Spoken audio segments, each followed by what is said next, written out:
Hey guys, happy Sunday. I just need one person so that I can talk to somebody. Everybody's sleeping or at church. Hi guys. So I was thinking about this yesterday and I said I was going to share it another day. And then right now we're headed to my daughter's soccer game. And it's interesting. It's kind of cool because I am always teaching other people, but when it comes to teaching my kids, they've always been like younger to learn like the bigger lessons sometimes. But then, I mean, obviously you cater it to their age group or whatever. But with our 11-year-old, we're really being able to teach her a lot of life lessons now with like things that are happening. So today we were running a little late. Per usual, that's one of the things we're really working on. And she's like already she's already nervous for the game.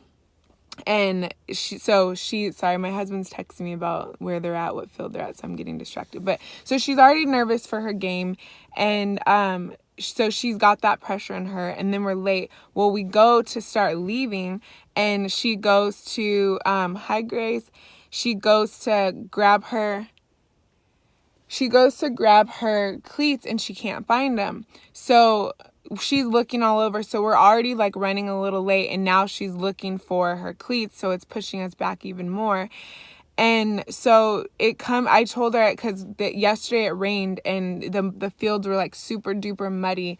And so, I'm like, when I remember after the game, she was wearing her sandals, and I'm like, Stella, you probably should keep your cleats on because it's super muddy out here and your sandals are going to be like done. Like your feet are going to sink right into the mud. You might as well have cleats on instead of sandals. She's like, too late. I already had them. So whatever. So I remember that happening. So as she's looking for her cleats, I'm like, when you took them off yesterday, they were probably super muddy and you probably just left them on the grass. And then she's like, dang, yeah, okay. So now I'm late, I'm already nervous, I don't have my cleats that I like to wear, so she has to wear the other pair that she has, or she gets to wear the other that she has, and she doesn't like those ones. Sorry guys. So my little phone holder is boo-boo trash.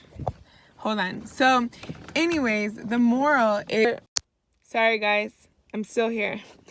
So, anyways, long story short, the moral of what I'm getting at. So we're here, we're in the car, and yes, losing all of that. Okay, so we're in the car, we're driving. She's like in a shitty mood, and we're trying to talk her out of it. And so I said, Stelly, I said, you want to know the thing that separates the most successful people in the world and the people who have what they want and like and by what they want, I mean, we never get everything we want, right? So I don't mean that, but I just mean like the people who have a life that is like they're thriving in and they are proud of, and they're leading a life of like that they worked for, versus the ones who feel like they're just surviving. The difference, and I said, do you want to know the difference? Like if I had to give one thing that is like that secret sauce situation for people, that what sets people apart in life, do you want to know what that is? Obviously she doesn't want to know. She doesn't want to hear anything at this point. So she said, no, I don't want to know. So I said, okay. I said, so you already know the secrets to being successful, or you don't want to be the most successful person in your own life? And like, you don't want to be the best version of yourself. And she just was quiet. So I said, okay. So I didn't push it. I just left it alone.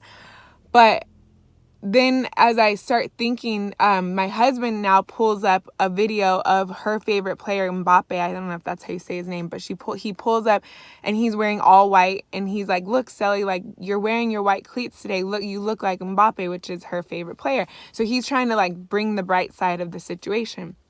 And as he did that, I'm like, and then he was talking about one of our friends, Lauren Chamberlain. She's like superstar, badass, like amazing powerhouse woman.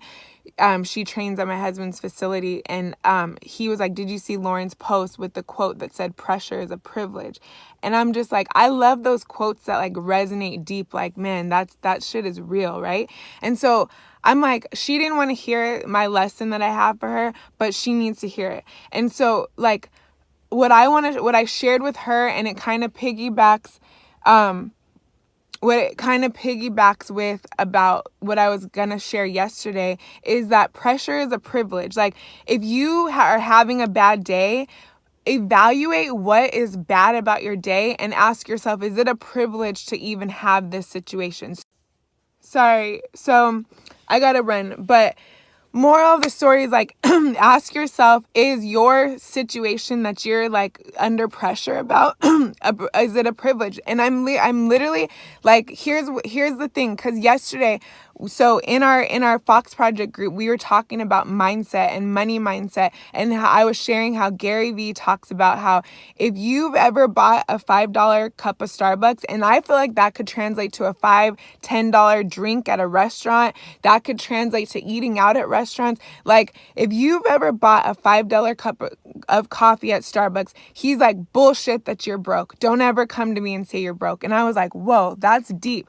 Because think about it for 2 seconds. Like there's people sleeping on the streets.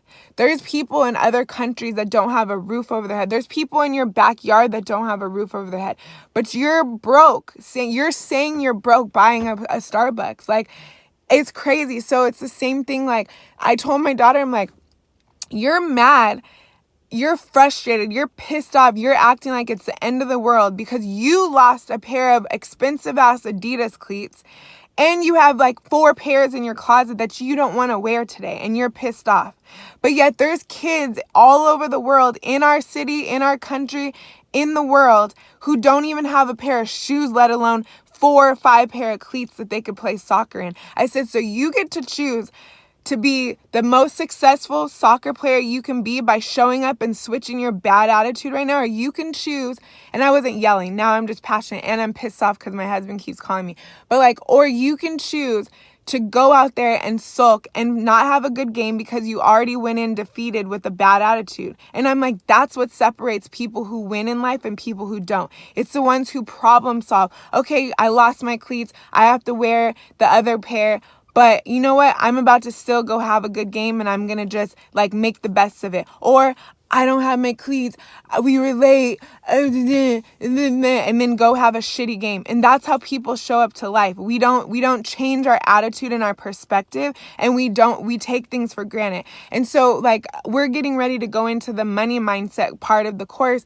and I just wanted to paint that picture, like stop saying you're broke when you have a savings account, when you have a mortgage. Like having a mortgage that you can't pay this month is a privilege because you have a roof over your head. So go figure it out and go problem solve how to find the money to pay for it. That's the mindset that we need to be in. Not, oh, I can't pay my bills. You have bills to pay. That's a luxury. That's a privilege. So you get to figure it out. And so anyways, I gotta go. I had so much more that I wanted to share, but it's probably a good thing because I get long-winded and I can share it another time. But my message to you guys on this Sunday is be blessed, be grateful, change your perspective. Every problem in life is a privilege. It's a privilege to solve, and there's always a solution to your problem. So whatever problem you're facing, however big or small it is, find the bright side and find the solution. That's life. That's how you figure your life out. That's how you separate yourself from the haves and the have-nots is problem solving. So, and I'm just going to end on this because this is what really triggered me yesterday when me and one of the girls were talking about this.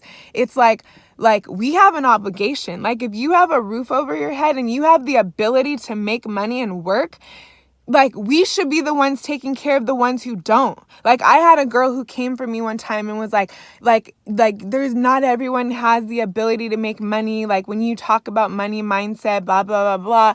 Like, and I'm like, bullshit. Like we have more privilege because we live in the country we live in. We should be waking up and doing better just so we can take care of somebody in a country who doesn't have the opportunity that we have, period. That's just what I think about it. Like, we're being selfish by not showing up bigger for ourselves so that we can show up bigger for other people who don't have the opportunities that we have. Period. If you're on Instagram right now, you have a privilege to make money a certain, like, all kinds of different ways. Just because you have a social media account, do better. Do better. Like we have to stop like telling these stories about, oh, I can't do this, I'm broke, I'm that, I'm this, I'm that, when there's people in other parts of the world who don't even have a roof over their head. Like, we talk about we want to change the world and we want to save the world. We can't save the world when we can't even save ourselves. So it's time that we step up and we do the things that need to be done to save ourselves so that we can start saving the people who really don't have opportunity and who really can't make a living for themselves. So what I teach, like when I'm teaching people in my like, let's just say, for example, in my Juice Plus team, and like they're so scared of sales, and I'm just like, get over yourself. Like, if you truly, and I ask them, like, do you believe that Juice Plus can help people and help them get better nutrition? And they'll be like, yeah. Okay, so then your fear of being rejected is stopping somebody from getting a health result. Get over yourself. If you're fearful of, I have people like who I help with like their social media, their brands, like, because we have a whole course on branding and like getting your social brand together. If you have a fear of going live or being consistent, you have a problem, because get over yourself. Because there's people who are depending on you to stop being selfish, and selfishness is saying, I don't want to do this because I'm not perfect. I don't want to do this because I don't have the right lighting. I don't want to do this because my hair isn't done. That's being selfish, because now you're not showing up in your power, and now the people who are depending on you cannot be delivered because you're being selfish. So anyways, it's very deep. It's one of those things that it's like, I have these conversations when I'm training my team, but like, I'm just having it right now because I'm so passionate, because I was like pissed the hell off at my daughter. Like, get over yourself. You're pouting over Adidas shoes that you lost, and you have 4 pairs in your closet, and there's people in the world who have nothing, and you're pouting. Get over yourself. So my message to everybody on this live, because you're on Instagram today, what do you need to get over in your life so that you can show up bigger? Because there's somebody depending on you. If you woke up this morning, God has an assignment on your life, and it's time that we get over ourselves in 2019 and we start looking at, why did God wake me up today? Why am I in this world? Why am I who I am, and what is it that I'm supposed to be giving the world, and what is my selfish way that's stopping me from doing what God wants me to do? And get over yourself. God bless you. I love you. And I'm not sorry that I'm so passionate, but I'm not yelling at you. I'm yelling for all of us to just do better and show up bigger.